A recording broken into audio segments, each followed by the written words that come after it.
Marvel Rivals released a few weeks ago and it's already demolishing Overwatch. Not just in reviews, but overall players. And it's not just going to stop at Overwatch. It's threatening all of the hero shooter scene. But before we bring up Marvel Rivals, I just want to quickly talk about how Overwatch got here. Blizzard had maybe the easiest job ever for a gaming company on the 4th of October 2022 when they released Overwatch 2. The goal was simple.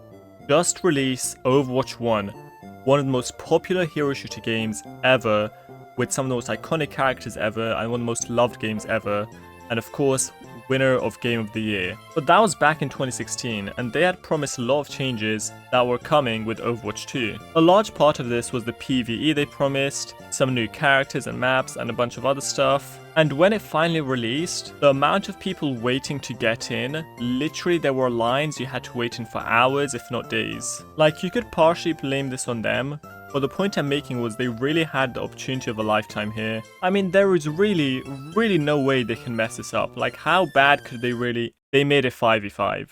It's over. I could sit here for an hour and talk about all the little things that messed up Overwatch 2 and the reasons people hated it, like the monetization system and yada yada, all these things. But if we're being honest, this was the biggest issue.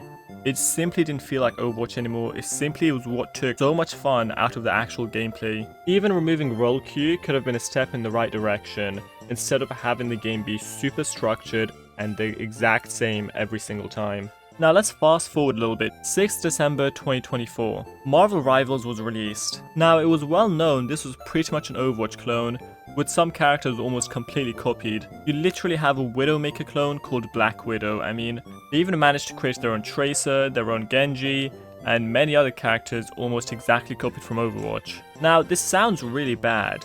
I mean, how could they possibly expect to succeed by being a beta at Overwatch? Now, the answer to this isn't quite as sure. For one, the obviously good thing they did is this is 6v6. And not only is it 6v6, but it doesn't have role queue, meaning you're able to have like 6 DPS in one team instead of the structured 2 DPS, 2 support, 1 tank you have in Overwatch. It feels like the whole game is kind of centered around the tank. If your team's tank dies, your whole team is gone. Whereas in a 6v6, you might have like a 4v4 on one side and a little 2v2 skirmish in the corner, and it's just a lot more exciting with more things going on at the same time. It just allows for so much more creativity and individuality, but I'm not going to try and sell you the whole 6v6 thing, as most people already agree 6v6 is superior. But let's talk about the actual characters themselves. And this is arguably the biggest strong point of Marvel Rivals that they absolutely smashed. None of these are original characters. Even some of the lesser known characters like Jeff the Shark, Magic, Psylocke, they have existed since like forever. And even if you've never played the game before, you know who Captain America is, Hulk, Spider-Man, and loads of these characters. So it's really easy for people to just fall in love with a character that they've known since forever. But look at the art style and how they've drawn them. We have loads of wildly different characters, but they all seem to mesh in really well. And even the work that they've put into their skins and MVP screens is kind of crazy. Like, did Venom's character select screen have to go this hard? The only downside is, despite having some amazing skins and MVP screens and so on,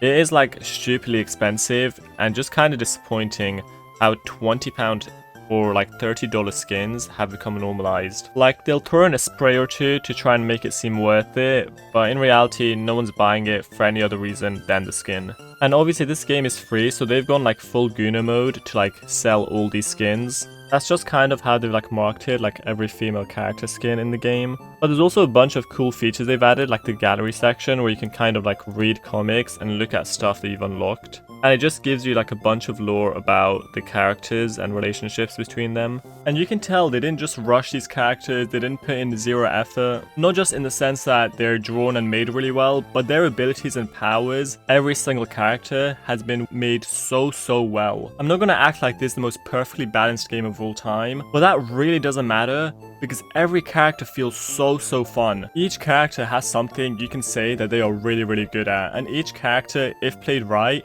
can feel really broken. I know I already said some of these characters are like almost straight copies from Overwatch, but they have actually added in their own bits and parts and even combined some characters, you could say, and just made them a hell of a lot more interesting and fun to play with. And there are some surprisingly good mechanics they've implemented too, like the Doctor Strange portals. Like, I know adding portals into any game can be really tricky sometimes, but they've actually done this so well, and I'm surprised they even attempted it. But rather than focusing on how balanced these abilities are, they just put it in because they know it's fun, it's true to the character, and this is what people are looking for when they expect a Doctor Strange character in the game. I only started playing this game because a friend recommended it to me, and I really didn't think I'd like it because I didn't like Overwatch. And I thought this was just going to be even worse. But looking at it now, like, what's not to love? The characters are amazing, the abilities and skills are amazing, the 6v6 system and the freedom to have like any roles you want, everything is just so good. And even the battle pass is really good, as it literally gives you free premium currency whether you buy the luxury one or not.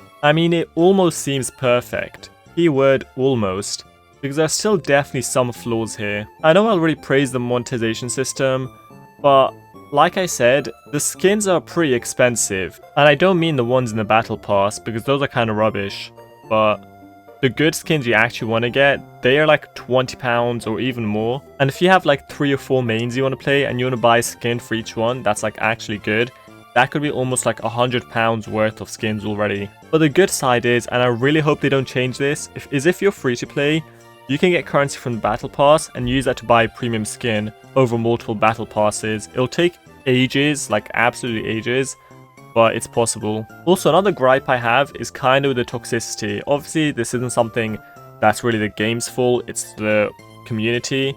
But holy, do people get toxic so fast in this game. Like, if you look at the chat, as soon as you're losing even slightly, boom, you're getting blamed. If you're DPS, if you're healer, you're tank, no matter who you are, you're getting blamed. Oh, you're playing Jeff, you're not healing enough. Oh, you're playing DPS and you don't have 10 kills yet? Oh, you're terrible. It's like the whole team could be doing bad, but it's just so toxic. And I know this is partially due to the lack of role queue, because everyone's fighting over different roles and people are trying to fill, and people are mad when you don't fulfill your role and they're like, oh, I'll do it, like so on. Like, these are just issues that are very strongly related to no role queue. I mean, of course people are going to be mad if you have 5 duelists and maybe 1 tank or 1 support. But then again, I don't want to go to a future where they reinforce role queue. However, it is kind of their fault for having like triple the duelists compared to tanks and support. Like, of course people are going to favor the duelists when there's so many more of them. So I just really hope that they create a few more tanks and a few more supports. But I do have to give them credit for not prioritizing DPS way too much, because if you want to get like team MVP, it's not as though it only goes to DPS players. You can easily get it even with a support player. And the way they've designed support roles is you can still get hella damage, hella kills, even as a support. And that is how you know you've done the support and tank role correctly. And before I finish, I just want to say, I know I only spoke about Overwatch in this and Marvel Rivals, but this is generally a threat to any hero shooter in the genre at all. Like, even Valorant, I've barely played Valorant since getting Marvel Rivals.